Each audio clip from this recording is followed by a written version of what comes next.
Iran के खलीजी मुल्कों में अमरीकी हिदाफती हमले जारी। सऊदी अरब के प्रिंस सुल्तान एयरबेस से ईरान का मिसाइल हमला। अमरीकी अखबार के मुताबिक हमले में 5 अमरीकी रीफ्यूलिंग तैयारियों को नुकसान पहुंचा। हमलिਆਂ में किसी जानी नुकसान की इतला नहीं मिली।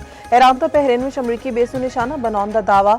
इराकी दारुल हुकूमत बगदाद में अमरीकी सिफारतखाने के कंपाउंड में हेलीपैड से मिसाइल हमला। ईरानी मीडिया के मुताबिक ड्रोन ने अमरीकी सिफारतखाने के एयर डिफेंस सिस्टम को निशाना बनाया। तर्जुमान पाकिस्तान इनकलाब ने आख्या कि खिते में अमरीकी फौज के 3 थावां को निशाना बनाया गया। अमरीका की इराक में अपने रीफ्यूलिंग तैयारा डिगन की तस्दीक। तैयारे में सवार 6 अमरीकी फौजियों की हलाकत की भी तस्दीक।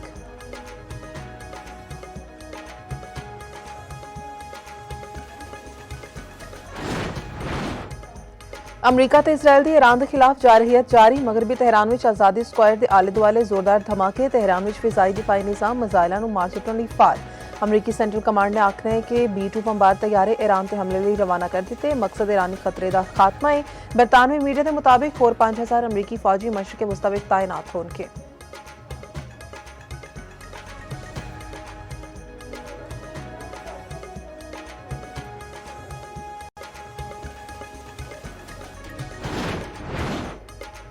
ईरान ते इसराइल ते जवाबी हमले जारी। इसराइली दारुल हुकूमत तेल अवीव एक बार फिर धमाके नाल गूंज उठा। धमाके नाल कई थावां ते अग लग गई।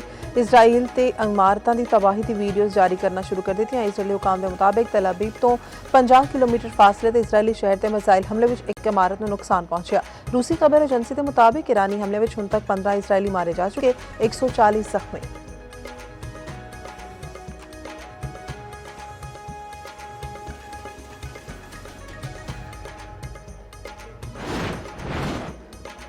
अमरीका का तेल दियां बरामदात लई निहायत अहम। जजीरा खरज तबाह करने का दावा। सदर डोनाल्ड ट्रंप का आखना है कि आबने हुरमस बंद की गई तो ईरान दियां तेल तनसीबात के हमले तो गुरेज नहीं किया जाएगा।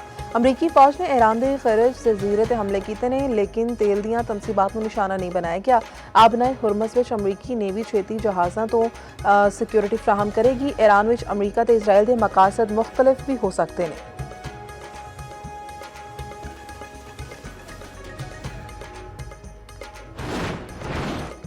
अफगान तालिबान ने 13 मार्च में पाकिस्तान से ड्रोन हमले किए। ISPR के मुताबिक ड्रोन को हदफ तक पहुंचने तो पहले ही निशाना बना के डेग दिता गया। कोयटा में ड्रोन के तबाहशुदा मलबे नाल 2 बच्चे जख्मी हुए। कोहाड़ ते रावलपिंडी में एक बंदा जख्मी होया। अफगान तालिबान के हर इश्तियाल अंगेज इकदाम का जवाब देंगे।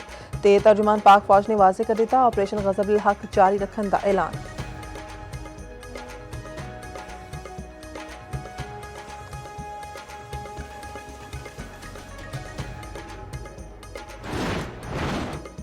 पाकिस्तान में मुमकिन एनर्जी बहरान के खदशात कम तोड़न लग पे। LPG नाल भरे 2 बहरी जहाज कामयाबी नाल कराची अपड़ गए।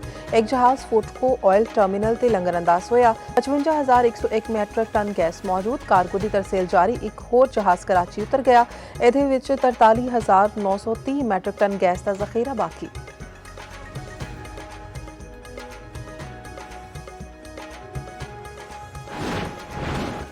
चेयरमैन PCB मोहसिन नकवी ने सिलेक्शन कमेटी को फ्री हैंड दे दिता। सिलेक्शन कमेटी को मुकम्मल इख्तियारात इस्तेमाल करने का मशवरा। मोहसिन नकवी नाल सिलेक्शन कमेटी के अरकान की मुलाकात। चेयरमैन PCB ने आख्या कि बगैर किसी दबाव के ईमानदारी नाल फराइज सरअंजाम दियो। Member selection committee Aqib Javed का आखना है कि वर्ल्ड कप में तवक्कुआत के मुताबिक नताइज नहीं आए। सरफराज अहमद ने आख्या कि नवे खिडारियों को अगले सीजन में मौका देवांगे।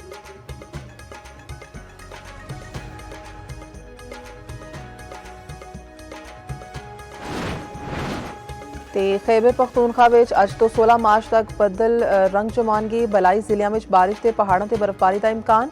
कोहिस्तान से शांगला समेत कई इलाके में लैंडस्लाइडिंग का खतरा।